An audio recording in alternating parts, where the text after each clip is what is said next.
நல்ல தகப்பனே, சர்வ வல்லமையுள்ள எங்கள் ஆண்டவரே, இந்த அருமையான நேரத்திற்காக உமக்கு ஸ்தோத்திரம்.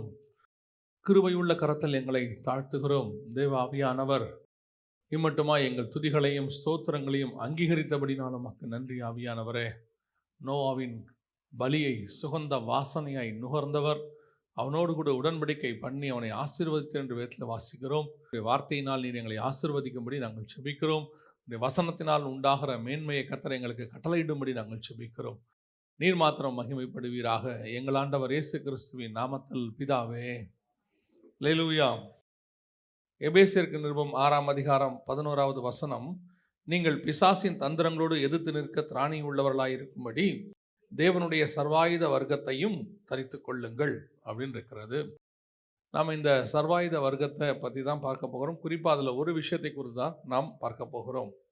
பொதுவாக நமக்கு 2-3 வகையான போராட்டம் உண்டு என்று வேதம் சொல்லுகிறது. கர்த்தருக்கு சித்தமானால் அதை குறித்தும் இன்னொரு முறை நாம் பார்க்கலாம். அந்த போராட்டங்கள் பொதுவாக நம்ம எல்லாருமே, நான் அடிக்கடி சொல்கிற ஒரு வார்த்தை என்னென்னா, நம்ம இருக்கோ இல்லையோ பழியை தூக்கி பிசாசு மேலே போட்டுருவோம் இல்லையா? நம்ம எது நடந்தாலும் யார் மேலே தூக்கி பழியை போட போகிறோம்? பிசாசு மேலே தான் தூக்கி போட போகிறோம்.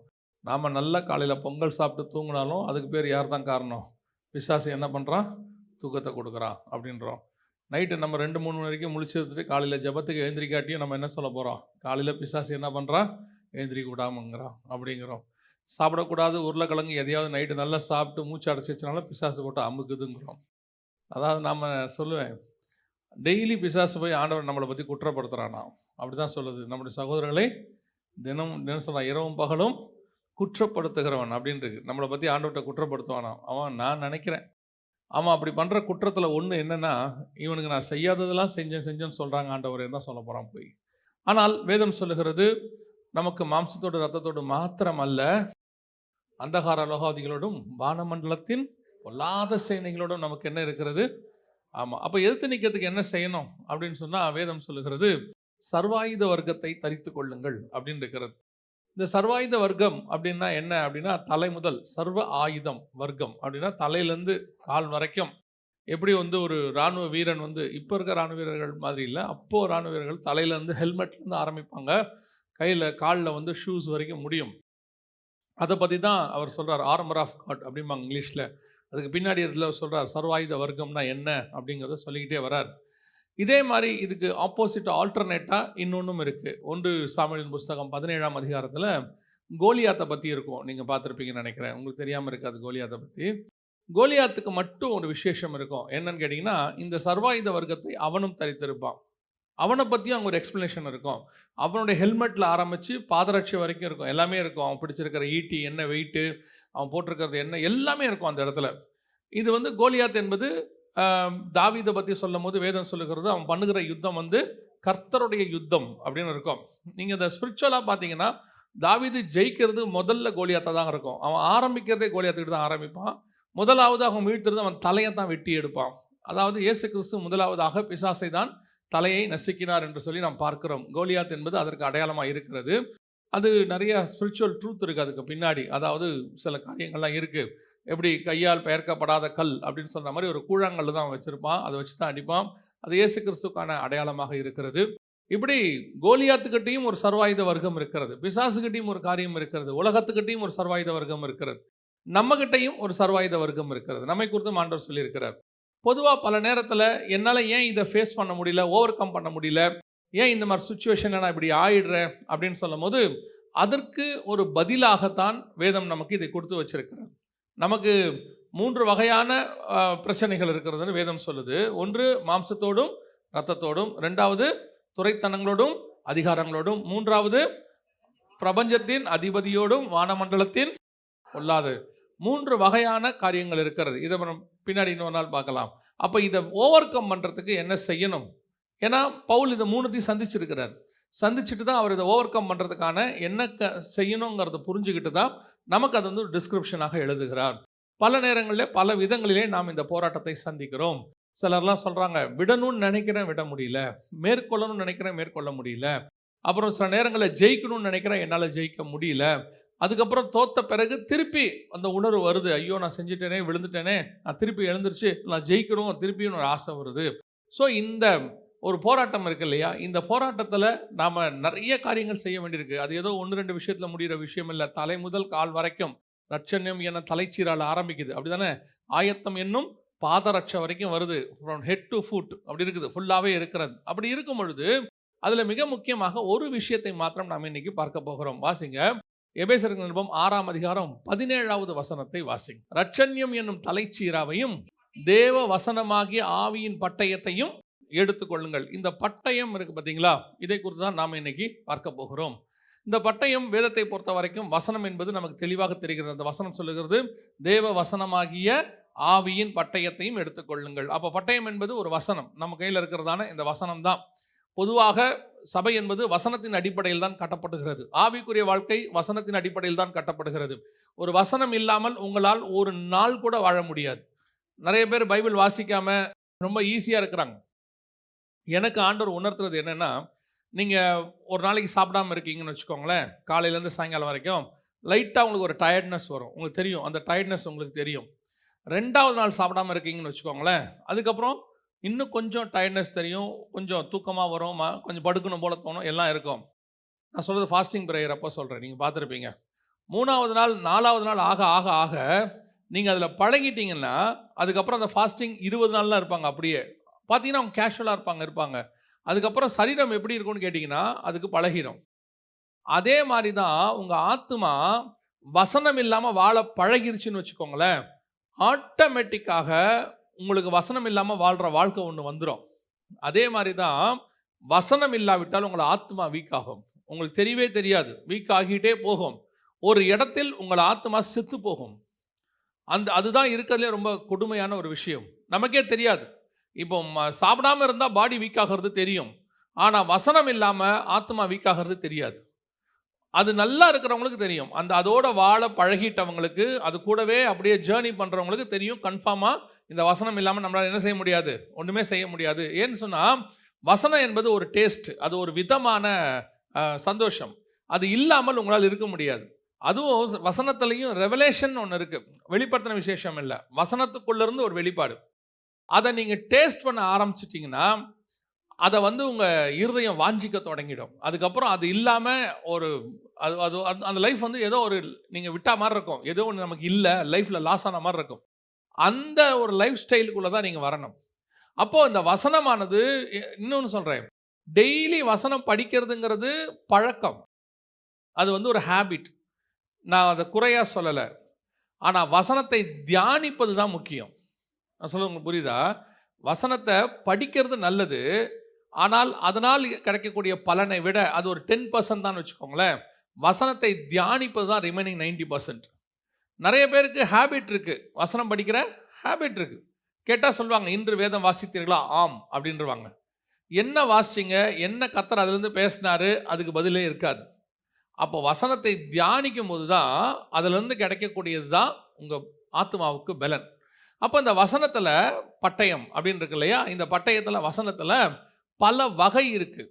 நம் வாழ்க்கைக்கு தேவையான பட்டயத்தை எப்பப்போ என்னென்ன பட்டயம் எடுக்கணும்னு உங்களுக்கு தெரியணும். அதுதான் ரொம்ப இம்பார்ட்டன்ட். வீட்டில் வேலை செய்யும் போது பாருங்கள், நீங்கள் ஒரு கத்தி வச்சுருப்பீங்க இல்லையா? எங்கள் அம்மாலாம் 2-3 வகையான கத்தி வச்சுருப்பாங்க. அது பயங்கர. எங்கள் அம்மாலாம் ஒன்று பார்த்தீங்கன்னா, இந்த இஞ்சி பூண்டு சீவுறதுக்குன்னு ஒரு சின்ன கத்தி ஒன்று வச்சுருப்பாங்க. தேங்காய் பற்ற போடுறதுக்குன்னு ஒரு கத்தி வச்சுருப்பாங்க. அது அதை விட கொஞ்சம் என்னவாக இருக்கும், ஸ்ட்ராங்காக இருக்கும், அந்த கத்திலாம் இருக்கும். அப்புறம் சிக்கன் மட்டன் வாங்கிட்டு வந்தால் அதை வெட்டுறதுக்கு என்ன பண்ணுவாங்க, ஒரு கத்தி வச்சுருப்பாங்க. இந்த மாதிரி ஒவ்வொரு விதமான ஒரு கத்தி இருக்கும்.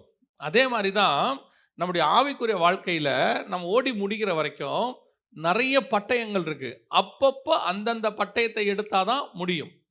நாம் ஒரே பட்டயத்தை எல்லாத்துக்கும் யூஸ் பண்ணவும் முடியாது. ஆனால் வசனம் ஒன்று தான். இப்போ இயேசு கிறிஸ்துவ எடுத்துக்கொள்ளுங்களேன், ஒரு இடத்துல வசனம் சொல்லுது, அவர் கிருபை பொருந்தினவராய் பேசினார். அப்படி தானே இருக்குது, கிருபை பொருந்தினவராய் பேசினார். அடுத்து இன்னொரு இடத்துல இருக்குது, முகதாட்சண்யம் இல்லாதவராய் பேசினார். இங்கே எப்படி இருக்குது, கிருபையாக பேசுகிறார். அங்கே எப்படி பேசுகிறாரு, மூஞ்சில் அடித்த மாதிரி பேசுகிறாரு. நம்ம பாஷையில் சொன்னோம்னா முகதாட்சண்யம் இல்லாமல் பேசினார்.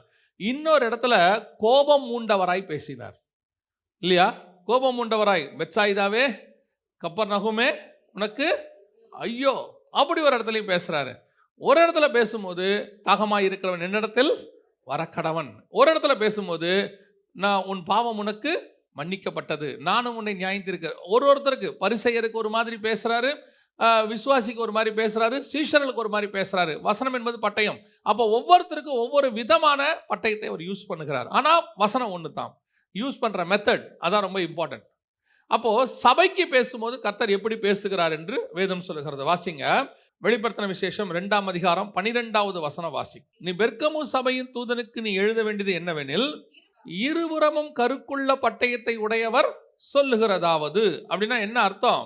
இருபுறம் கருக்குள்ள பட்டயம் அப்படின்னா என்ன? இயேசு கிறிஸ்துவை பற்றி டிஸ்கிரிப்ஷன் சொல்லும்போது, நாங்கள் இப்போ தான் சமீபத்தில் அதை படிக்கும்போது கர்த்தர் உணர்த்தினார். வெளிப்படுத்தின விசேஷம் 1ஆம் அதிகாரத்தில் இயேசுவை பற்றி டிஸ்கிரிப்ஷன் இருக்கு. தமது வலது கரத்திலே 7 நட்சத்திரங்களை ஏந்தி கொண்டிருந்தார். அவர் வாயிலிருந்து இருபுறமும் கருக்குள்ள பட்டயம் புறப்பட்டது. அவருடைய முகம் வல்லமையாய் பிரகாசிக்கிற சூரியனைப் போல் இருந்தது. இந்த இடத்துல 1ஆம் அதிகாரத்தில் முழுக்க பார்த்தீங்கன்னா இயேசுவை பற்றி, அதாவது இப்படி தான் இயேசு இருப்பார்னு உங்களால் அங்கே கெஸ் பண்ண முடியாது. ஒவ்வொன்றுமே எக்ஸாம்பிளாக இருக்கும். தலை வெண் பஞ்சை போல் இருந்தது, கண்கள் அக்கினி சுவாலையை போல் இருந்தது. அதே மாதிரி தான் அவருடைய வாயிலிருந்து இருபுறம் கருக்குள்ள பட்டயம் புறப்பட்டது அப்படின்னா வார்த்தை. ஆனால் அந்த வார்த்தை எப்படிப்பட்டதாக இருக்கிறது என்று வேதம் சொல்லுது. இருபுறமும் கருக்குள்ள பட்டயம், 2 பக்கமும் ஷார்ப்பாக இருக்குது அப்படின்னு இருக்கு. பொதுவாக நீங்கள் வீட்டில் வாங்குற கத்தியெல்லாம் பார்த்தீங்கன்னா ஒரு பக்கம் தான் ஷார்ப்பாக இருக்கும், இந்த பக்கம் தான் ஷார்ப்பாக இருக்கும், அதை வெட்டுவீங்க. நீங்கள் எந்த பக்கம் பார்த்து இளநீ வெட்டி கொடுக்குறாருல, நீங்கள் கடைக்கு போய் இளநீ குடிப்பீங்க, அந்த இளநீ கட்டி பாருங்கள், ஒரு பக்கம் தான் என்னவாக இருக்கும்? ஷார்ப்பாக இருக்கும், ஒரு பக்கம் ஷார்ப்னஸ் இருக்காது. இருபுறம் என்னென்னா 2 பக்கம் ஷார்ப். இது இந்த ஒலிம்பிக் போட்டிலாம் கத்தி சண்டை போடுவாங்க, பார்த்துருக்கீங்களா? அது பார்த்தீங்கன்னு சொன்னால் 2 பக்கமும் ஷார்ப்பாக இருக்கும் பார்க்கறதுக்கு, எந்த பக்கம் குத்தினாலும் உள்ளே போகும், அந்த மாதிரி உள்ளது. அதான் பைபிள் சொல்லுது, இருபுறமும் கருக்குள்ள பட்டயத்தை உடையவர் சொல்லுகிறதாவது. அப்படின்னா என்ன அர்த்தம்? இந்த பட்டயம், இந்த வசனமானது சபைக்கு, இது முக்கியமாக ஆண்டவர் பேசுறது சபைக்கு பேசுகிற வசனம் எப்படிப்பட்டதாக இருக்கிறது? 2 பக்கமும் வெட்டக்கூடியதாக இருக்கிறது. அதாவது கேட்குறவங்களையும் வெட்டும், பேசுகிறவங்களையும் வெட்டும். 2 புறமும் அது என்ன செய்து வெட்டக்கூடியதாக இருக்கிறது. பொதுவாக நாம் வசனத்தை படிக்கும் பொழுது ஒரு சாரார், பெரும்பான்மையானவர்கள் வசனத்தை யாருக்கோ தான் படிப்பாங்க. இப்போது அது குறிப்பாக ஊழியக்காரங்க இருக்கிறாங்க. ஊழியக்காரங்க பார்த்தீங்கன்னா இப்போது சனிக்கிழமையானா மெசேஜ் ப்ரிப்பேர் பண்ணும்போது ஞாயிற்றுக்கிழமை சபைக்கு செய்தி கொடுக்கணும் தான் அவங்க மெசேஜ் ப்ரிப்பேர் பண்ணுவாங்க. அப்போ இந்த பட்டயம் என்ன பட்டயம்? ஒரு புறம் கருக்குள்ள பட்டயம் உங்களுக்கு கொடுக்கறதுக்கு. பெரும்பான்மையான செய்தி அப்படி தான் வருது, உங்களுக்கு கொடுக்கறதுக்கு தான் செய்தி. அப்போனா அவங்க என்ன விரும்புகிறாங்கன்னா, இது உங்களை என்கவுண்டர் பண்ணணும், உங்களை ரீச் ஆகணும், உங்கள் கூட பேசணும், உங்ககிட்ட அது ஏதோ ஒரு காரியத்தை மாற்றத்தை உண்டு பண்ணணும் அப்படிங்கிறது தான் எதிர்பார்ப்பு. இந்த எதிர்பார்ப்பு உங்ககிட்டே இருக்கும். நீங்கள் யார்கிட்டயே போய் பேச போகிறீங்க, ஒரு விஷயத்த சொல்கிறீங்க, சொல்கிற அந்த விஷயம் உங்கள் லைஃப்பில் இருக்கா? சொல்கிற அந்த விஷயம் உங்களுக்குள்ளே காணப்படுகிறதா? அதான் கேள்வி. அட்வைஸ் பண்ணுறோம், இப்போ நான் இப்படி வச்சுக்கோங்க, அட்வைஸ் பண்ணுறதுன்னு வச்சுக்கோங்க. நீங்கள் அடுத்தவங்களுக்கு வசனத்துலேருந்து அட்வைஸ் பண்ணுறீங்க, அந்த அட்வைஸை கேட்டு அவன் மாறணும்னு நினைக்கிறீங்க. Okay, right, fine. அந்த மாற்றம் உங்களுக்குள்ளே இருக்கிறதா? அதான் கேள்வி. அதுதான் இப்போது சிலர்லாம் பார்த்தீங்கன்னா அவங்கள செய்யுங்க, அவங்க அப்படி இருக்காங்க, இவங்க இப்படி இருக்காங்க, இவங்க எப்படி இருக்கிறாங்கன்னு பார்க்கவே மாட்டாங்க. அவங்கக்கிட்ட அந்த சுய மாற்றமே இருக்காது. ஆனால் அந்த பட்டயத்தினுடைய ஸ்பெஷாலிட்டி என்னன்னா, இருபுறமும் கருக்குள்ள பட்டயம். ஆண்டவர் திருப்பி திருப்பி சொல்வார், உன் கண்ணில் உள்ள உத்திரத்தை என்ன செய்ய, ஃபஸ்ட்டு எடுத்து போட்டுரு, அதுக்கப்புறமா உன் சகோதரன் கண்ணுக்கு போகலாம். இது இங்கே கிறிஸ்தவத்தில் உள்ள ஒரு பெரிய பிரச்சனை என்னன்னா, அடுத்தவங்களுக்கு அட்வைஸ் பண்ணுறதுக்கு, அடுத்தவங்களை பற்றி குறை சொல்கிறதுக்கு, அடுத்தவங்களை திருத்துறதுக்கு நிறைய பேர் இருக்கிறாங்க. அவங்கள செய்ய சொல்லு, இவங்கள செய்ய சொல்லு, அவங்க மாறணும்னா கேட்கவே மாட்டாங்க. இதெல்லாம் சவுலினுடைய ஆவின்னு வச்சுக்கோங்களேன். தாவீதுக்கும் சவுலுக்கும் என்ன டிஃபரன்ஸ் அப்படின்னு பார்த்தீங்கன்னு சொன்னால், தாவீதுகிட்ட போய் நீங்கள் ஒரு விஷயத்தை சொன்ன உடனே நானே அந்த மனுஷன் அப்படின்னு அக்செப்ட் பண்ணி மாறிடுவான். அவன் மாறுறதுக்கான முயற்சியை செய்வார் தாவீது. ஆனால் சவுலுக்கிட்ட சொன்னீங்கன்னா அந்த மாற்றம் இருக்காது. அதுக்கு ஒரு சுயநீதி பேசிக்கிட்டு இருப்பார் உட்காந்து. ஏன் அப்படி செஞ்சேன்? அமலேக்கியர் ஆடு மாடை கொன்று போடுன்னு இருக்கு, அவ்வளோதான், கொன்று போடு. இல்லை, அந்த ஆடு மாடை வச்சுட்டேன், ஏதோ அந்த ஆடு மாடு மேலே ஒரு ஆசை வந்துருச்சு, வச்சுக்கிட்டேன். இப்போ போய் சாமுவேல் கேட்குறாரு, இந்த ஆடு மாடு சத்தம் கேட்குதே, அது என்ன அப்படின்னு. உடனே இவர் என்ன பண்ணணும்? அடுத்த வார்த்தை, இல்லை பார்க்கறதுக்கு நல்லா இருந்துச்சு, ஆண்டவருக்கு யூஸ் ஆகும்னு வச்சோம், அப்படியாவது சொல்லியிருக்கணும். உம்முடைய ஜனங்கள் வைத்தார்கள், ஜனங்க மேலே பழி தூக்கி போட்டான். இது எங்கே நீங்கள் பார்ப்பீங்கன்னா ஆதாம் கிட்ட பார்ப்பீங்க, ஏன்டா பழம் சாப்பிட்ட, நீர் கொடுத்த ஸ்திரியானவள். அந்த அம்மா கிட்ட, நீ அம்மா சாப்பிட்ட, சர்ப்பம் என்னை வஞ்சித்தது. கடைசி வரைக்கும் நான் என்னுடைய ப்ராப்ளம் அப்படின்னு அவங்ககிட்ட வரவே வராது. அந்த அந்த பட்டயம் இவங்க பக்கம் வெட்டவே வெட்டாது. அவங்கள உட்காந்து அவங்களுடைய காரியங்களை சொல்லவே மாட்டாங்க. இது குடும்பங்களில் ரொம்ப அதிகம். இது சபைகளில் கூட கொஞ்சம் கம்மி. ஏன்னா சபையில் சொல்லும் போது கேட்டுட்டு போயிடுவாங்க. ஆனால் அதுக்கப்புறம் அந்த பேசுகிற ஆள் அந்த வசனம் வெட்டும். அதுக்கப்புறமா ஆண்டவர் உணர்த்துவார். நல்ல ஆவியில் நிறைஞ்சு பேசுகிற மனுஷனாக இருந்தால் பேசும்போதே ஆவியானவர் சொல்வார், இந்த வசனம் உனக்கு பொருந்துதா, இதை நீ செய்கிறியா, இது உங்கள் வாழ்க்கையில் இருக்குதா அப்படின்னு கேட்டுக்கிட்டே வருவார். இது ஊழியக்காரனுக்கு சபையில் பேசும்போது பரவாயில்ல. ஆனால் வீடுகளில் பாருங்கள், பெரும்பாலும் ஆவிக்குரிய குடும்பங்களில் இந்த சுயநீதி அதிகபட்சமாக இருக்கும். உங்களுடையது என்ன? நீங்கள் என்ன, உங்கள் பக்கம் அந்த பட்டயம் வெட்டுதா, உங்கள் பக்கம் உங்களை சுத்திகரிக்குதா, உங்கள் பக்கம் அது உங்களை க்ளீன் பண்ணுதா? அதான் ரொம்ப இம்பார்ட்டண்ட். அதைத்தான் ஆண்டவர் கேட்குறார்.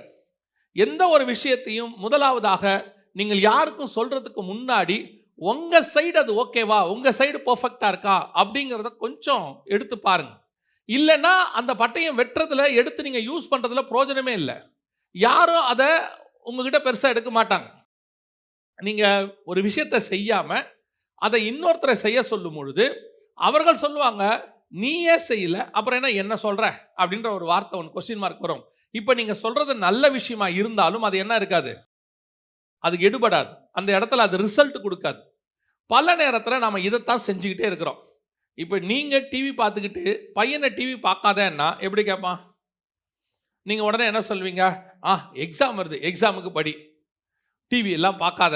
அவன் அடுத்த கேள்வி கேட்பான், நீ காலையிலேருந்து சாயங்காலம் வரைக்கும் தானே பார்க்குறேன், நான் ஒரு அரை மணி நேரம் தானே பார்க்குறேன், நான் தப்பு அப்படின்னு கேட்பான். இப்போ நீங்கள் பார்க்காம இருந்துட்டு பார்த்தா அவன்கிட்ட சொன்ன நியாயம். நான் எதாவது சொல்கிறேன், உங்களால் எதை செய்ய முடியுதோ அதை பிரசங்கம் பண்ணுங்க, அதை அட்வைஸ் பண்ணுங்க. செய்ய முடியாத விஷயத்த கொஞ்ச நாளைக்கு என்ன செய்யாதீங்க, அட்வைஸ் பண்ணாதீங்க. சரி பண்ணிட்டு அப்புறம் பண்ணிக்கலாம்.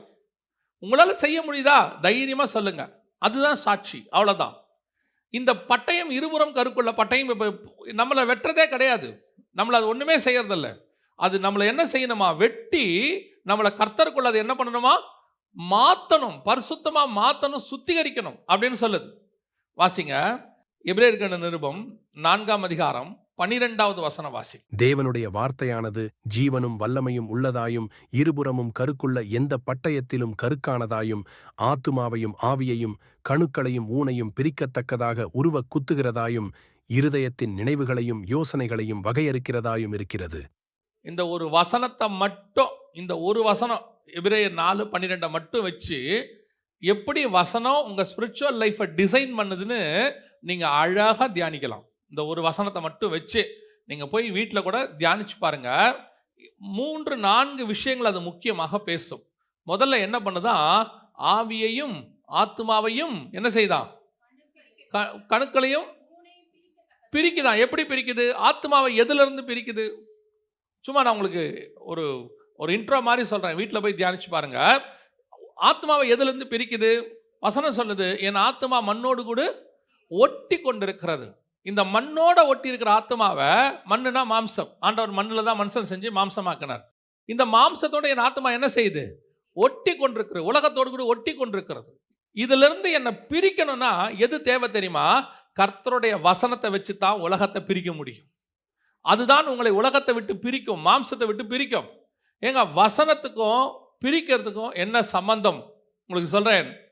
பல நேரங்களில் உங்களால் விட முடியாத எத்தனையோ காரியங்களுக்கு விடை எங்கே இருக்குன்னா வசனத்துக்குள்ளே தான் இருக்குது. நான் உங்களுக்கு என்னுடைய எக்ஸ்பீரியன்ஸை உங்களுக்கு சொல்கிறேன். நீங்கள் ஒன்றுமே இல்லை, இந்த வசனத்தை தியானிச்சுக்கிட்டே இருங்களேன். சும்மா ஒரு வசனத்தை எடுத்து அதை சும்மா உங்கள் மைண்டில் தியானிச்சுக்கிட்டே இருங்களேன். நீங்கள் சில சிந்தனைகள், சில போராட்டங்கள்ல இருந்து விடுபடணும்னு நினைப்பீங்கள்ல, இதுலேருந்து நான் வெளியே வர முடியல அப்படின்றவீங்கள, நீங்கள் அதுக்கு என்ன பண்ணுவீங்கன்னா அதை மறக்கணும் நினைப்பீங்க. நீங்கள் ஜெபம் கூட எப்படி பண்ணுவீங்கன்னா, ஜெபம் பண்ணும்போது ஆண்டவரே இந்த சிந்தனை என்னை விட்டு போகட்டும், ஆண்டவரே இது என்னை விட்டு போகட்டும், ஆண்டவரே அது போகட்டும்னா போகாது. அதுக்கு ஆல்டர்னேட்டாக இன்னொன்று கொண்டு வரணும். உள்ள ஒரு ஆல்டர்னேட்டாக இன்னொன்று கொண்டாட்டிங்கன்னா ஆட்டோமேட்டிக்காக இது உங்களை விட்டு என்ன செஞ்சிடும், போயிடும். அதுக்கு அந்த ஆல்டர்னேட் எதுனா வசனம். அதுதான் மாற்று. அதுக்கு மாற்று வேற ஒன்றுமே கிடையாது. பல நேரத்தில் நம்ம என்ன செய்வோம், இந்த சிந்தனை போகணுன்ட்டு புக்கு படிப்போம், இல்லைன்னா டிவி பார்ப்போம், அப்படி இல்லைன்னா யார் கூட பேசிக்கிட்டு இருப்போம். இது எதுவுமே என்ன செய்யாது, ஆல்டர்னேட்டாக இருக்காது. இது முன்னிலைமையை விட பின்னிலைமை மோசமாக மாறிடும். நீங்கள் பிரச்சனையோடு அங்கே போய் உட்காந்து இந்த பிரச்சனையிலேருந்து விடுபடலாம் அப்படின்னு ஒரு ஆள்கிட்ட பேசினா உங்களை விட பெரிய பிரச்சனை அங்கே உட்காந்துருக்கும். நீங்கள் போகும்போது அரை டிப்ரெஷனில் போயிருப்பீங்க, அங்கேருந்து வரும்போது ஃபுல் டிப்ரெஷனில் வெளியே வருவீங்க. நம்மளே பிரச்சனை அங்கே போனால் அது அதை விட பெரிய பிரச்சனையாக இருக்குது, இனிமேட்டு இந்த பக்கமே வரக்கூடாதுன்னு. நான் இப்பவும் சொல்கிறேன், நீங்கள் அந்த எக்ஸ்பீரியன்ஸ் பண்ணி பாருங்கள். எவ்வளோ பெரிய டிப்ரெஷன் இருக்கட்டும், கர்த்தருடைய வார்த்தை வந்து உங்களை அப்படியே ஆற்றி தேற்றி மாற்றி எல்லாத்தையும் மாற்றிடும். அப்போ வசனம் தான் அதுக்கு ஆல்டர்னேட் யாருமே இல்லை. சிலர்லாம் ஃப்ரெண்ட்ஸ்கிட்ட உட்காந்து பேசிகிட்டு இருப்பாங்க, இப்போ மாறிட்டான், ஏஐ கிட்ட பேசிகிட்டு இருக்கிறான் உட்காந்து, ஆர்டிஃபிஷியல் இன்டெலிஜென்ஸ் கிட்ட. அது டிப்ரெஷனுடைய உச்சம். உங்களுக்கு சொல்கிறேன், அந்த வசனம் தான் உங்களை என்ன செய்யும், ஆற்றி தேற்றும். அது பிரிக்கும், உங்கள் ஆத்துமாவை துக்கத்தை விட்டு பிரிக்கும். அடுத்து உங்கள் ஆவியை அது என்ன செய்தான், பிரிக்குது. ஆவி பிரிந்தா என்ன தெரியுமா, பூமியை விட்டே வசனம் எங்கே கொண்டு போகும் தெரியுமா, ஆவி கர்த்தருடைய தேவன் தந்த தீபமாக இருக்கிறது, அது அங்கே போயிடும். இந்த உலகத்தை விட்டு நீங்கள் பரலோகத்துக்கு போகிறதுக்கான ஒரு வழி இருக்கிறது என்று சொன்னால் அது கர்த்தருடைய வசனத்தினால் மட்டும்தான் முடியும். வேறு எதுவும் கூட்டு போகாது. அந்த உங்கள் ஆவியை பூமியை விட்டு அழகாக வேறு பிரிச்சிடும். நீங்கள் எப்படி இந்த பூமிக்குள்ளேருந்து விடுபட போகிறோன்னு ஃபீல் பண்ணிட்டே இருப்பீங்க. இவர் சொல்லுவார் அழகா, பவுல் சொல்லுவார் ரோமர்கள் நிருபம் 7ஆம் அதிகாரத்தில், என் ஆத்மா, அதாவது மொத்தமாக சொல்லுவார் அவர், என் சிருஷ்டிப்பு எனக்குள்ளிருந்து போராடுகிறது. எனக்குள்ளிருந்து ஒரு பாவ பிரமாணம் என்ன செய்து போராடுகிறது. ஏகமாக எல்லா சிருஷ்டிகளும் என்ன செய்தா, தவிக்கிறதா. என்ன அது கூட அர்த்தம், அவர் என்ன எழுதுறாருன்னா, என் மாம்சத்துக்குள்ள நான் உட்கார்ந்துருக்கிறேன், ஆவியில் எனக்கு ஒரு விடுதலை இருக்குது, ஆவியில் எனக்கு தெரியுது இதை செய்யக்கூடாது, இதை பண்ணக்கூடாது, இப்படி தான் இருக்கணும், இப்படி ஒரு லைஃப் ஸ்டைல் இருக்கணும், கர்த்தருக்காக வைராக்கியமாக இருக்கணும், எல்லாம் இருக்குது. நல்லா ஜெபம் பண்ணணும், நல்லா பைபிள் வாசிக்கணும், எல்லாம் இருக்குது. ஆனால் அது எதுக்குள்ளே இருக்குது தெரியுமா, என்னை செய்ய விடாத ஒரு மாம்சத்துக்குள்ளே உட்காந்துருக்கு. புரியுதா உங்களுக்கு, செய்ய விடாத ஒரு மாம்சத்துக்குள்ளே இருக்குது. அங்கே உட்காந்துக்கிட்டு என்னை விடுதலையாக அது செயல்படவே விட மாட்டேங்குது. அது ஒரு போராட்டம். ஒரு நாள் வருங்கிறார், ஒரு நாள் வரும், எல்லா சிருஷ்டிகளும் விடுதலையாக்குமா, எல்லாம் விடுதலையாகி விடுதலையாய் கர்த்தரை ஆராதிக்குமா, பரலோகத்துக்கு போகுமா. அதை உங்களுக்குள்ளே இருந்து அப்படி வேறு பிரித்து கொண்டு போய் உங்களை பரலோகத்தில் ஆராதிக்க வைக்க போகிறது எதுன்னு கேட்டால், பூமியை விட்டு பிரிக்க போகிறது எதுன்னா கர்த்தருடைய வசனம் மட்டும். அதை எவ்வளவு தியானிக்கிறீங்களோ அது இந்த பூமியை விட்டு உங்களை வேறு பிரிக்கிறதுக்கு ரொம்ப யூஸ்ஃபுல்லாக இருக்கும். பல நேரத்தில் இந்த மாம்சத்துக்குள்ளே நம்ம மாட்டிக்கிறோம். சில நேரங்களில் பார்த்தீங்கன்னா, ஒருத்தர் இது மாதிரி கவுன்சிலிங்க்கெலாம் வருவாங்க, ஆச்சரியமாக இருக்கும். பயங்கரமாக அவங்களுக்குள்ள வந்து கர்த்தருக்காக எழும்பி பிரகாசிக்கணும், ஆண்டவருக்கு எதையாவது செய்யணும், இன்னும் சொல்லப்போனால் தாளந்து இருக்கும், வரம் இருக்கும். ஆனால் அவங்க எங்கே இருப்பாங்கன்னா, இதை எதையுமே செய்ய முடியாத ஒரு சர்க்கம்ஸ்டன்ஸ்குள்ளே உட்காந்துருப்பாங்க. கர்த்தருக்காக எதையாவது வைராகியமாக செய்யணும்னா வீட்டை விட்டே வெளியே வர முடியாது அவங்களால. அவங்க சொல்லுவாங்க, பிரதர் எதாவது செய்யணும் பிரதர், ஆண்டவர் செய்யணும், சரி செய்யுங்களேன், ஒன்றுமே முடியாது என்னால். மாம்சத்துக்குள்ளே உட்காந்துருப்பாங்க. சில நேரங்களில் பார்த்தீங்கன்னா, ஃபுல் டைம் மினிஸ்ட்ரிக்கு வரேன்னு சொல்லிட்டு முடிவு பண்ணிடுவாங்க. ஆண்டவர் சொல்லிடுவார், ஃபுல் டைமுக்கு நீ வா அப்படிம்பாரு. இவங்களும் கமிட் பண்ணிடுவாங்க, வந்துடுவாங்க. ஆனால் வேலை செய்கிற கம்பெனியில் போய் எழுதி கொடுத்தோம்னா அவன் 3 மாதம் 6 மாதம் ஒர்க் பண்ணிட்டு போகும்பான். பார்த்துருக்கீங்களா? உடனடியாக என்ன பண்ண மாட்டாங்க, ரிலீஸ் பண்ண மாட்டாங்க. உடனே அவங்க என்ன பண்ணுவாங்க, சரி நீங்கள் போங்க 3 months அந்த ரிலீவிங் பீரியட் அப்படிம்பாங்க. அந்த 3 மாதம் இவங்களுக்கு எப்படி இருக்கும் தெரியுமா, இவங்களால அங்கே ஒர்க் பண்ணவும் முடியாது, ஆனால் வேறு வழி இல்லை, ஒர்க் பண்ணி தான் ஆகணும். ஆனால் அங்கே உட்காந்துக்கிட்டு மினிஸ்ட்ரி பண்ணணுங்கிற வெறி இருக்கும். அது மாதிரி ஒரு சிச்சுவேஷனை தான் பைபிள் சொல்லுது, ஆவி உலகத்துக்குள்ளேருந்து என்ன செய்யுது, போராடுதாமா. இதை விட்டு விடுபட்டு போய் ஃப்ரீயாக இரவும் பகலும் ஆட்டுக்குட்டியானவருக்கு முன்பாகவும் சிங்காசனத்தில் வீற்றிருக்கிறவருக்கு முன்பாகவும் ஆராதிக்கணும்னு இருக்கே, போக முடியல. ஏதோ ஒன்று பிடிச்சி வச்சிருக்குது, ஏதோ ஒரு சூழ்நிலை கட்டி வச்சிருக்கு. இதிலிருந்து உங்களை விடுதலையாக்குறது என்ன தெரியுமா, கர்த்தருடைய வசனம் விடுதலையாக்கும். அல்லேலூயா. அடுத்து ஒன்று என்ன சொல்லுது, கணுக்களையும் அப்படின்னா என்ன தெரியுமா, ஜாயிண்ட்ஸ். இந்த ஜாயிண்ட் இருக்குல்ல, இந்த மாதிரி ஜாயிண்ட், ஏதோ ஒன்னோடு கூட ஜாயிண்ட் ஆகிட்டோமா நம்ம. இந்த ஜாயிண்ட்டிலேருந்து நம்மளால் என்ன செய்ய முடியல, பிரிக்க முடியாது, வேறு வழியே இல்லை, இந்த ஜாயிண்ட்டில் தான் இருக்குது. அவர் சொல்கிறாரு, வசனம் தான் அதை என்ன செய்யுமா, பிரிக்கத்தக்கதாக. சில பிணைப்பு ஏற்பட்டிருக்கும், சில விட முடியாத பிணைப்பு இருக்கும். இது உங்களால் என்ன செய்யவே முடியாது, இந்த ஜாயிண்ட்லேருந்து என்ன செய்ய முடியாது, வரவே முடியாது. அப்படி வர வைக்கிறது எதுன்னு கேட்டிங்கன்னா கர்த்தருடைய வசனம் தான் வர வைக்குமா. நல்லா தெரிஞ்சுக்கொள்ளுங்க. ஜாயிண்ட்லேருந்து பிரிப்பார்னா என்ன அர்த்தம் அப்படின்னா, கர்த்தர் உன்னை அப்படி ஒரு கட்டிலிருந்து விடுதலையாக்குவார்னு அர்த்தம். விடுதலையாய் நீ செயல்படுவதற்கு கர்த்தர் வாய்ப்பு கொடுப்பார்னு அர்த்தம். உன்னை விடுதலையாக செயல்பட முடியாமல் சில ஜாயிண்ட்ஸ் பிடிச்சி வச்சிருக்குல்ல, இதை நீங்கள் செய்யணும்னு நினச்சாலும் என்ன செய்ய முடியாது, போக முடியாதுல்ல. அப்படி போக வைப்பதற்கு கர்த்தர் என்ன கொடுப்பார், உங்களை அந்த விடுதலையை கொடுப்பார்னு இருக்கு. அதுக்கான வாய்ப்புகளை ஏற்படுத்தி கொடுப்பார், கதவை திறந்து கொடுப்பார். அதைத்தான் சொல்லப்பட்டிருக்கு. அதனால் கவனிச்சுக்கொள்ளுங்க, வசனத்தை நல்லா புரிஞ்சுக்கொள்ளுங்க.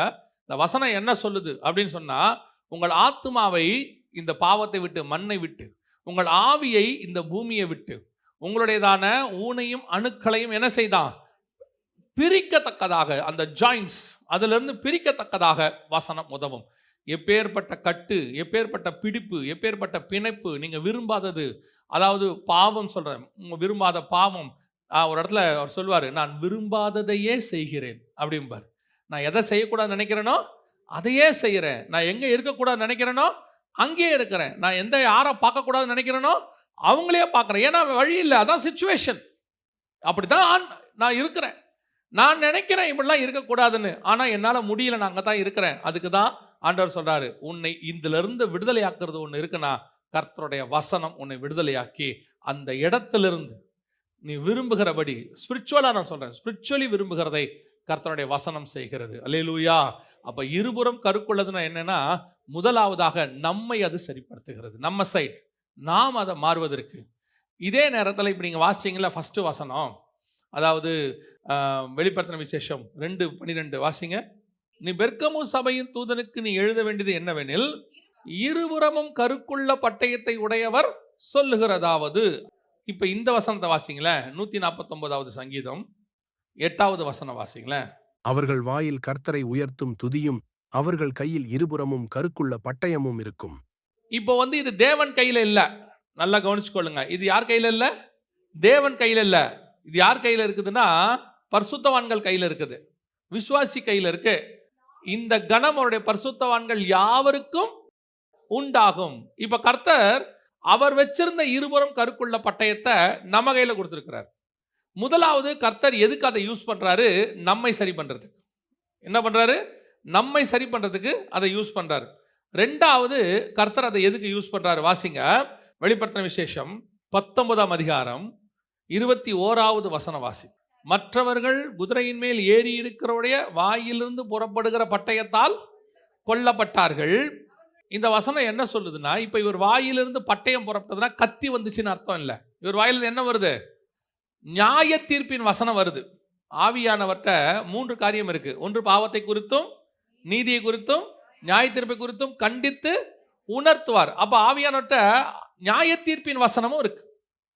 இப்போ கர்த்தரிடத்துல சுத்திகரிக்கிற வசனம் இருக்கு, நம்மளை உருவாக்குற வசனம் இருக்கு. கர்த்தர் நம்மளை என்ன பண்றாரு, நம்மளை வச்சு அதை சரி பண்றாரு, பர்ஃபெக்ட் ஆக்குறாரு. அந்த வசனமும் இருக்கு, அதில் மாற்று கருத்து இல்லை.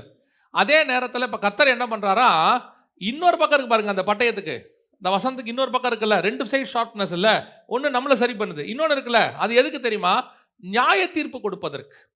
அவருடைய வாயிலிருந்து கருக்குள்ள பட்டயம், அவர் வாயிலிருந்து பட்டயம் புறப்பட்டது, அதனாலே குதிரையின் மேல் ஏறி இருந்தவர்கள் எல்லாரையும் என்ன செஞ்சுச்சா, அது வெட்டி போட்டுச்சு.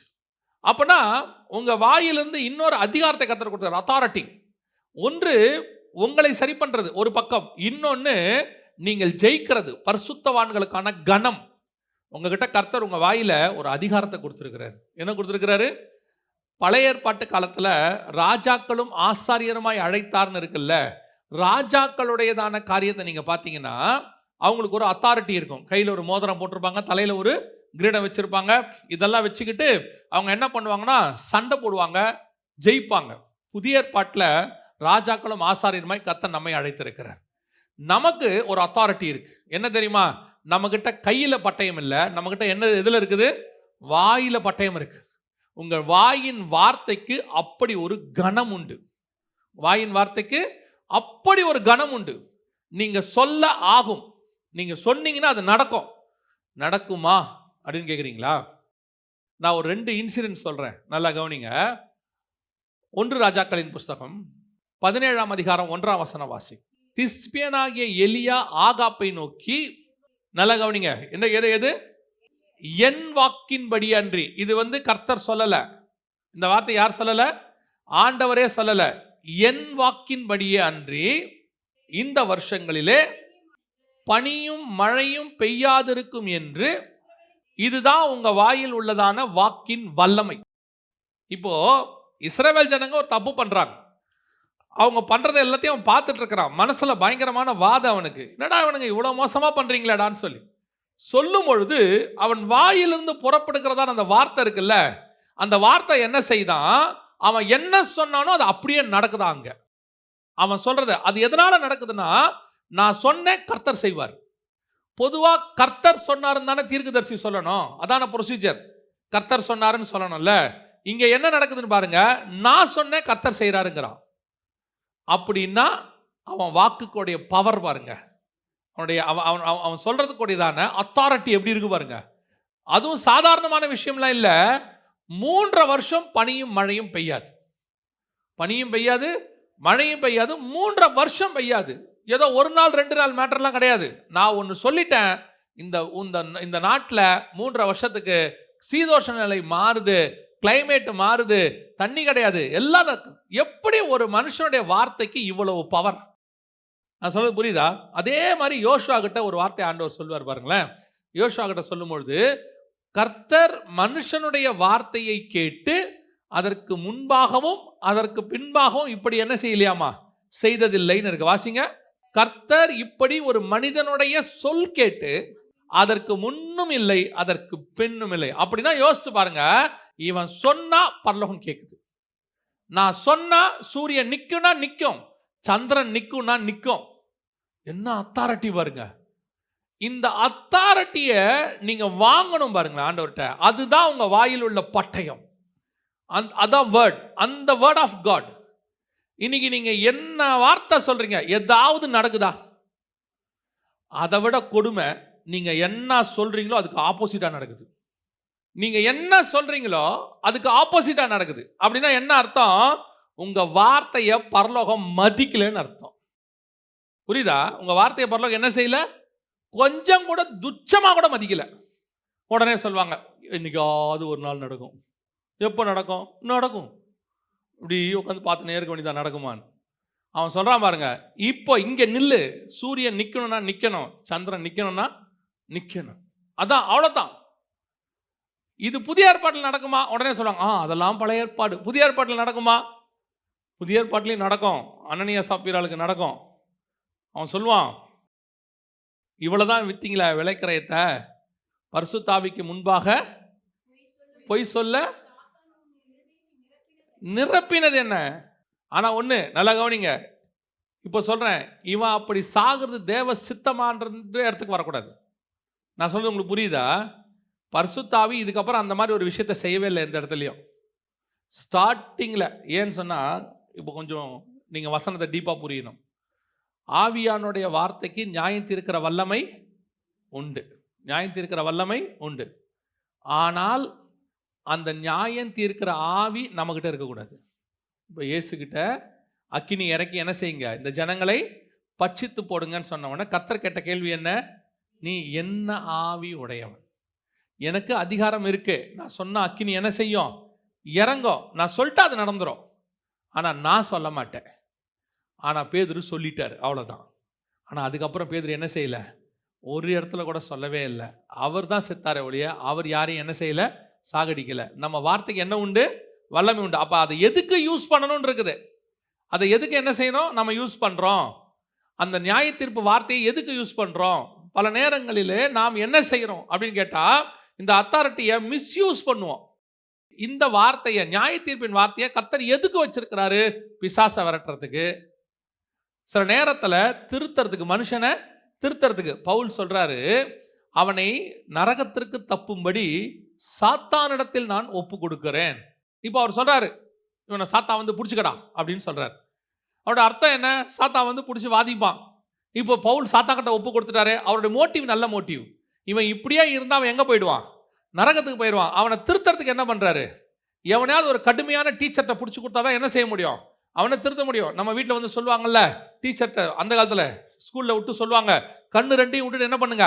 தோலை உரிங்க அப்படிம்பாங்க. அந்த காலத்துல நான் ஸ்கூல்ல கொண்டு போய் விடும்போது அந்த மாதிரி பவுல் சொல்றாரு, இவனை சாத்தான்கிட்ட ஒப்படைக்கிற நியாய தீர்ப்பு, அவனை திருத்தறதுக்காக. நம்ம எதுக்கு அந்த அத்தாரிட்டியை கையில் எடுக்கிறோன்றதா ரொம்ப முக்கியம். பல நேரங்களில் நீங்கள் சொல்லாத ஆகும். கர்த்தர் உங்களுக்கு அத்தாரிட்டியை கொடுத்துருக்காரு, ஏன் யூஸ் பண்றீங்க? அடுத்தவருடைய வெல்ஃபேருக்கு, அவங்களுடைய நன்மைக்கு எனக்கு யூஸ் பண்ணும்போது கர்த்தர் அந்த அத்தாரிட்டி என்ன செய்யறாரு? உங்க மூலமாக சரி பண்றாரு. நீங்க எதுக்கு சொல்லுவீங்க? எப்பவுமே பெரும்பாலும் நம்மளுடைய அத்தாரிட்டி என்ன வேதம் சொல்லுது? நீ சபிக்கிறவர்களை நான், நீ ஆசீர்வதிக்கிறவர்களை நான் ஆசீர்வதிப்பேன். நம்ம வாயில என்னைக்காவது எவனையும் ஆசீர்வாதம் வருதா?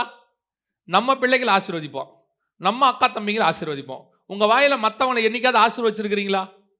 கவனிச்சு கொள்ளுங்க. உங்க வாயின் வார்த்தைக்கு கர்த்தர் என்ன கொடுத்திருக்கிறார்? ஒரு அத்தாரிட்டி கொடுத்திருக்காரு. அந்த அத்தாரிட்டி எதுக்கு நீங்க யூஸ் பண்ணணும் தெரியுமா? எப்பொழுதுமே அடுத்தருடைய வெல்ஃபேருக்கு, அடுத்தருடைய நன்மைக்கு. அதே நேரத்தில் அதை சாத்தானுக்கு அகைன்ஸ்டா. அது மேலே என்ன இருக்குது? நமக்கு ஒரு அதிகாரம் இருக்குது. ஆனால் நம்ம அந்த அதிகாரத்தை யூஸ் பண்ணுறது இல்லை. நம்மகிட்ட இருக்க பிரச்சனை தெரியுமா? சாத்தானுங்கிட்ட யூஸ் பண்ண வேண்டியதை மனுஷங்கிட்ட யூஸ் பண்ணிட்டு இருப்போம் உட்காந்து. அப்படியே யூஸ் பண்ணி மனுஷனை சபிச்சு, நீ உருப்பட மாட்டேன், நீ நாசமாக போயிடுவேன், அவன் திருந்த மாட்டான், அவன் அப்படி ஆயிடுவான்.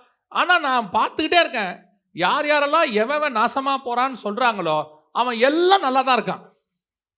காரணம், நீங்கள் என்ன ஆவி உடையவர்கள் என்று உங்களுக்கு தெரியல. நீங்கள் ஆசீர்வதிக்கிறதுக்கான ஆவி உடையவர்கள்.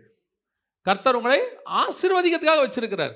உங்களால் ஆசீர்வதிக்க முடியலையா? சபிக்காமையாவது இருங்க, அவ்வளோதான். ஒருவேளை உங்களுக்கு யாராவது ஏதாவது பண்ணி உங்கள் இருதயம் அது பாதிக்கப்பட்டா அதுக்கான பிரதிபலனை கர்த்தர் பார்த்துக்கொள்வார். உங்கள் வாயிலிருந்து சாபமான வார்த்தைகள் புறப்படாது இருப்பதாக. அதை ஆண்டவர் பார்த்துட்டு போறாரு. அவர் நீதியுள்ள நியாயாதிபதி. அவர் கணக்கு கரெக்டாக வச்சிருக்காரு. எங்கள் பாஸ்டர் சொல்லுவார், ஆண்டவர் யானை மாதிரியாம்மா வச்சு செய்வாராம். கரெக்டாக என்ன செய்வாராம்? 30 வயசில் செய்கிறத 60 வயசில் ரிப்பீட் அடிப்பாராம். அங்கே வச்சு ஆண்டவர் செய்வாராம். அதனால் நீங்கள் நியாயம் தீர்க்கிறத அந்த மாதிரி எடுத்துக்கொள்ளாதீங்க. எப்பவுமே கூடுமான வரைக்கும் யாராக இருந்தாலும் தீமை செய்கிறவர்களுக்கு என்ன செய்யுங்கள்? நன்மை செய்கிறவர். உங்கள் சபிக்கிறவர்களை ஆசீர்வதிங்கள், நீங்கள் ஆசீர்வதிக்கப்படுவீர்கள். நான் அதான் அவர் சொல்லுவார், நீங்கள் சொல்கிற வார்த்தை ஆசீர்வாதத்துக்கு அவன் பாத்திரவனா இல்லாட்டி அந்த வார்த்தை என்ன செஞ்சிருமா? திருப்பி நம்மகிட்ட வந்துடும், டபுள் ஃபோல்டு பிளெஸிங் ஆகிடும். நீங்கள் அவனை ஆசீர்வதிப்பீங்க, அவன் கேட்க அதுக்கு பாத்திரம் இல்லை, திருப்பி உங்கள்கிட்ட வந்தோன்னா அது இன்னும் மடங்கு ஆசீர்வாதம் ஆகிட போகுது. அதனால் கூடுமான வரைக்கும் 99%, ஏன்னா பவுலே அப்படி தான் சொல்கிறார், கூடுமானால் யாவரோடும் சமாதானமாக இருக்க நாடுங்கள். கூடுமானால் 99% யாரையுமே சபிக்காதீங்க, யாருமே சாமான வார்த்தை வர வேண்டாம், விட்டுருங்க. நம்மை ஆசீர்வதிக்கிற ஒருத்தர் இருக்கிறார், நாம் ஆசீர்வதிப்போம் எல்லாரையுமே. நம்மக்கிட்ட இருக்கிற அத்தாரிட்டியை பிசாசுக்கு நேராக யூஸ் பண்ணுங்க, அதுக்கு நேரம் தான் யூஸ் பண்ணதுக்கு கர்த்தர் அதை கொடுத்து வச்சிருக்கிறார். அல்லேலூயா. அது பரிசுத்தவான்களுடைய கனம். உங்ககிட்ட இருபுறம் கருக்குள்ள பட்டயம் இருக்கு. எதுக்கு தெரியுமா? ஒன்று நம்மை சரி பண்ணி கொள்வதற்கு, இன்னொன்று எதிரியை ஜெயிப்பதற்கு. You have an authority. தைரியமாக இறங்கி, நிறைய பேருக்கு பாருங்களேன் அந்த வேர்டோடைய அத்தாரிட்டியோட ஸ்பெஷாலிட்டி தெரில. இப்போ இவன் சொன்னா பாருங்க, பனியும் மழையும் பெய்யாது, அவ்வளோதான். பெய்யாதுன்னா பெய்யாது, முடிஞ்சிருச்சு. அவன் சொல்கிறான் சூரியனும் சந்திரனும் நிற்கும்னா நிற்கும். இந்த அத்தாரிட்டி வரணும் உங்கள் வாயின் வார்த்தையில். ஆட்டோமேட்டிக்காக உங்கள் மேலே ஒரு ஆவிக்குரிய பயம் ஒன்று வரும். சபிக்கிறது நம்ம வேலை இல்லை, ஆனால் தயவு செய்து உங்கள் வாயின் வார்த்தை ரொம்ப அத்தாரிட்டி. அதை நீங்கள் பார்த்துக்கோங்க. ஆண்டவர் உங்களுக்கு கொடுத்துருக்குற அந்த பவரை கொடுத்துருக்கிறாரு. ஆனால் யாருக்கு தெரியுமா? அதுதான் ரொம்ப இம்பார்ட்டன்ட். யாருக்குன்றது தான் ரொம்ப இம்பார்ட்டன்ட். எல்லாருக்கும் இல்லை. அதை தான் சொன்னதெல்லாம் படுக்குதா? நீங்கள் சொன்னது எதையாவது நடக்குதா? ஒன்றுமே நடக்காது. நீங்கள் சொல்கிறதுக்கு ஆப்போசிட்டாக கூட நடக்குதில்ல. காரணம் என்னென்னா, உங்கள் வாயின் வார்த்தைக்கு என்ன இல்லை? உங்கள் வாயிலேருந்து அது வரும்போது அது அத்தாரிட்டியாக இல்லை. அது யாருக்கு? திருப்பி வாசிங்க. கீலேயாத்தின் குடிகளிலே திஸ்பியனாகிய எலியா ஆகாபை நோக்கி, என் வாக்கின்படியே அன்றி இந்த வருஷங்களிலே பனியும் மழையும் பெய்யாதிருக்கும் என்று இஸ்ரவேலின் தேவனாகிய கர்த்தருக்கு முன்பாக நிற்கிற நான் அவருடைய ஜீவனை கொண்டு சொல்லுகிறேன் என்றான். இஸ்ரவேலின் தேவனாகிய கர்த்தருக்கு முன்பாக நிற்கிற நான் அப்படின்னா என்ன அர்த்தம்? என்னுடையதான ஸ்டாண்டர்ட் இருக்குல்ல, நான் நிற்கிற இடம் இருக்குல்ல, அது in front of the God. யாருடைய வார்த்தைக்கு வல்லமை உண்டு தெரியுமா? கர்த்தருக்கு முன்பாக நிற்கிறனுடைய வாயின் வார்த்தைக்கு தான் வல்லமை உண்டு. நான் சொல்றது புரியுதா?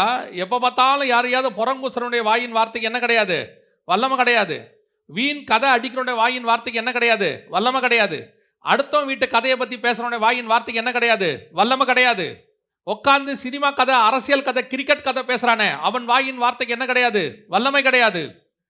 கர்த்தருக்கு முன்பாக நிற்கிறவன் வாயின் வார்த்தைக்கு தான் வல்லமை உண்டு. ஒரு நாள் ஆண்டவர் எனக்கு சொல்லி கொடுத்து நான் உங்களுக்கு சொல்கிறேன். ஒரு நாள் ஆவியானவர் சொன்னார், உன் வாயிலிருந்து புறப்படுகிற ஒவ்வொரு வார்த்தைக்கும் ஒரு வல்லமை உண்டு. அந்த வார்த்தை பவர்ஃபுல்லாக இருக்கணும் அப்படின்னா அது ரேராக தான் வெளியே வரணும். அது எவ்வளோ நீ சேமித்து வைக்கிறியோ அவ்வளோக்கு அவ்வளோ பவர்ஃபுல்லாக மாறும். நீங்கள் சொல்கிறது புரியுதா? நீ எவ்வளவு கர்த்தருக்கோடு இருந்து அந்த வார்த்தையை பவர்ஃபுல்லாக மாற்றுறியோ அப்போ தான் அதுக்கு என்ன அர்த்தம்? பவர்ஃபுல். நல்லா கவனிச்சு பார்த்தீங்களா? செங்கல் நிறைய கிடக்கும் ரோட்டில், அது யூஸ்ஃபுல் தான், ஆனால் வேல்யூ கிடையாது கம்பேரிங் டு டைமண்ட். அது 1-2 தான் இருக்கும், ஆனால் அதை வச்சாலே அதை சுற்றி ஜனங்களை என்ன செய்வாங்க? திரும்பி பார்த்துக்கிட்டே இருப்பாங்க. நீங்கள் ஒரு லோடு செங்கல் இறக்கினாலும் அந்த வழியாக போகிறவங்கலாம் நின்று பார்க்க போகிறதே இல்லை, அவன் போயிட்டே இருப்பான், அதை இறக்கிக்கிட்டே இருப்பாங்க. 2000 கல் இறக்கினாலும் எவனும் பார்க்க போகிறதில்ல. ஆனால் ஒரு இடத்துல ஒரு டைமண்டை வச்சு பாருங்கள், அத்தனை பேர் நின்று என்ன செய்வாங்க? நின்று பார்ப்பாங்க. அப்படித்தான் உன் வாயிலிருந்து புறப்படுகிற வார்த்தையும் அது முத்தா இருக்கணும். தேவையான வார்த்தை தான் உன் வாயிலிருந்து வரணும். அந்த வார்த்தை எப்படி வரும் தெரியுமா? நீ கர்த்தரு கூட இருந்து வரணும். அப்போதான் உன் கூட நின்று அந்த வார்த்தையை ஜனம் கேட்பாங்க, உடைய வார்த்தையை கேட்கும்படி வந்தோம். ஏன் இயேசு பேசுனது எல்லாம் வேதமாச்சு? இயேசு பேசுனது எல்லாமே பைபிள் ஆயிடுச்சு இல்லை? ஏன் தெரியுமா? காரணம், அவர் அளந்து தான் பேசுவார். பிதா சொல்கிறத மட்டும் தான் பேசுவார். அவர் என்ன பிதா சொல்கிறார் அது மட்டும் தான். அன்வான்டா வாயை திறக்கவே மாட்டார். ஆகாத சம்பாஷணை, அதை விட இன்னொரு வார்த்தை இருக்குது, இன்னொரு வசனம் இருக்குது, ரொம்ப அழகாக இருக்கும். பக்தி விருத்திக்கு ஏதுவான நல்ல வார்த்தைகளையே பேசுங்கள். பைபிள் என்ன சொல்லுது? சிலர்லாம் பார்த்தீங்கன்னா கெட்டது பேச மாட்டாங்க, அலம்பிக்கிட்டே இருப்பாங்க உட்காந்து. அவங்களால வாயை வச்சுக்கிட்டு சும்மா இருக்கவே முடியாது. சில ஆட்களெல்லாம் அமைதியாக இருக்கவே முடியாது பாருங்க. என்னெல்லாம் ஒரே ரூம்குள்ளே 3 நாள் மீட்டிங் போவோம், நான் இவங்களெல்லாம் போவோம். அவங்க ரூமில் இருப்பாங்க, நாங்கள் ஒரு ரூமில் இருப்போம். அந்த ஒரே ரூம்குள்ளே 3 நாள் இருப்போம், வெளியே கூட போக மாட்டோம். மீட்டிங் போவோம், வருவோம், ரூம்குள்ளே உட்காந்துருப்போம், அவ்வளோதான். ஏதோ ஃபோன் வரும், பார்ப்போம், பேசுவோம், அத்தோட ரூமை விட்டே வெளியே போக மாட்டோம். ஆளே இருக்காது கூட. இப்போ ஆண்டவர் என்ன சொல்கிறாருன்னா, இன்னும் அதிகமாக நீ என் முன்னாடி நில்லு. அப்போ தான் உன் வாயின் வார்த்தைக்கு என்ன இருக்குது? வல்லமை இருக்குது. கர்த்தருக்கு முன்பாக நிற்கிற நான் அலம்பி கொண்டிருக்கிறவன் வார்த்தைக்கு பவர் இருக்காது. எவ்வளவுக்கு எவ்வளவு தேவையானதை மட்டும் பேசுகிறீங்களோ, எவ்வளவுக்கு எவ்வளவு கர்த்தருடைய வார்த்தையை மட்டும் பேசுகிறீங்களோ, எவ்வளவுக்கு எவ்வளவு கர்த்தர் கூட இருந்து கர்த்தர் சொல்கிறத மட்டும் பேசுகிறீங்களோ, அந்த வார்த்தைக்கு அப்படி ஒரு பவர் உண்டு அந்த இடத்துல. அதுக்கு பின்னாடி கர்த்தர் பெரிய காரியத்தை செய்வார். அது ப்ரீஷியஸாக மாறும். உங்ககிட்ட இருந்து வெளிப்பாடுகள் வரும். உங்களை அதை கேட்க ஜனங்கள் வருவார்கள். அது எப்போ தெரியுமா? நீ கர்த்தரோட இருந்து தேவையானதை மட்டும் பேசும்போது.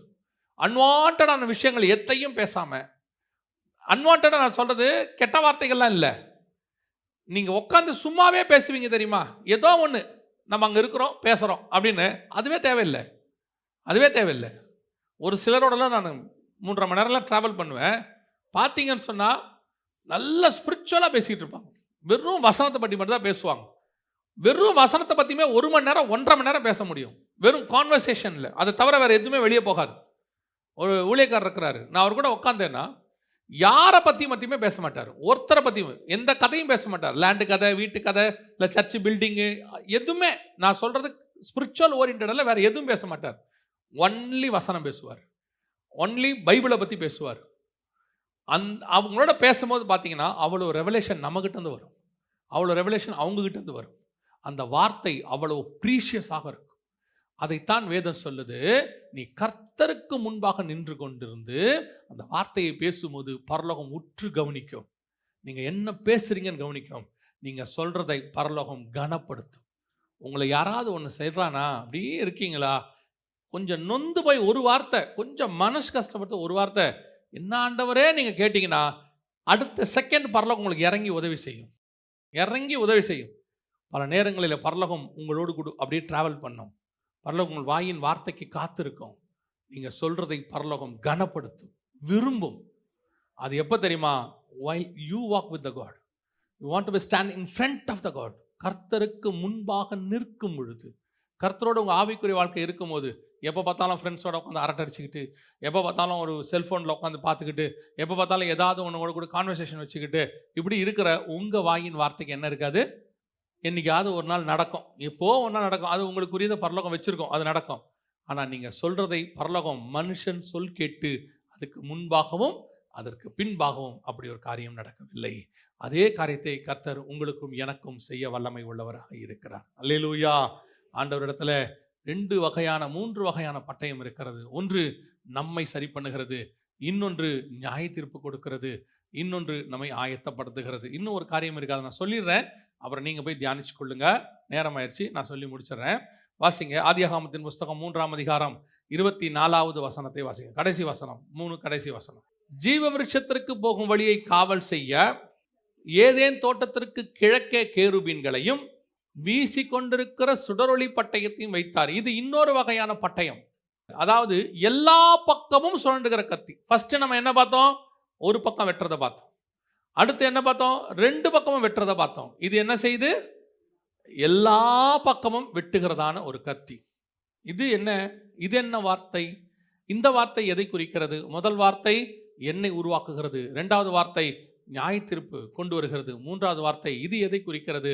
இப்போ இந்த ஃப்ளேமிங் ஸ்வாட், வீசுகிற சுடரொளி பட்டயம், எல்லா பக்கம் இருக்கிற பட்டயத்தை தாண்டி அந்த பக்கம் போனாதான் ஜீவ விருட்சத்துக்கு காவல் செய்யும் வழி. அந்த பக்கம் தான் என்ன இருக்குது? ஜீவ விருட்சம், நித்திய ஜீவன் இருக்கிறது. ஜீவ விருட்சம்னா நித்திய ஜீவன் அர்த்தம். எப்படி சொல்றீங்கன்னா 3:22 வாசிங்க பார்ப்போம். 3:22. பின்பு தேவனாகிய கர்த்தர், இதோ மனுஷன் நன்மை தீமை அறியத்தக்கவனாய் நம்மில் ஒருவரைப் போல் ஆனான். இப்பொழுதும் அவன் தன் கையை நீட்டி ஜீவ விருட்சத்தின் கனியையும் பறித்து புசித்து என்றைக்கும் உயிரோடிராதபடிக்குச் செய்ய வேண்டும் என்று. என்றைக்கும் உயிரோடுகிறாதபடிக்கு அப்படின்னா என்ன அர்த்தம்? அந்த கனி, ஜீவ விருட்சம்னா ஜீவ மரம், அந்த மரத்தோடைய பழத்தை சாப்பிட்டுட்டா அவன் என்னைக்கும் உயிரோடு இருப்பான். அப்படின்னா அதுக்கு பேர் தான் நித்திய ஜீவன். அந்த பழத்தை சாப்பிட்டா என்ன கிடைக்கும்? நித்திய ஜீவன் கிடைக்கும்னு அர்த்தம். ஆனால் அந்த பழத்தை நீங்கள் சாப்பிடணும், நித்திய ஜீவன் உங்களுக்கு வேணும்னா நீங்கள் இன்னொரு கத்தியை தாண்ட வேண்டியிருக்கிறது. இன்னொரு பட்டயத்தை என்ன செய்ய வேண்டியிருக்கு? தாண்ட வேண்டியிருக்கு. அது என்ன பட்டயம்? அதுதான் உங்களை முழுவதுமாக சாகடிக்கிற பட்டயம். அந்த பட்டயம் என்ன செய்யுது? பட்டயம் என்ன செய்யுது? 4 பக்கமும் சுத்துது. ஃப்ளேமிங் ஸ்வாட், டர்னிங் எவ்ரிவேர், எல்லா பக்கமும் சுத்துது, அத்தனை பக்கமும் சுத்துது. ஆனா இப்போ நான் அந்த ஜீவ விருட்சத்தை சாப்பிடணும், நித்திய ஜீவனை, இதான் கடைசி கத்தி, இதான் கடைசி பட்டயம்.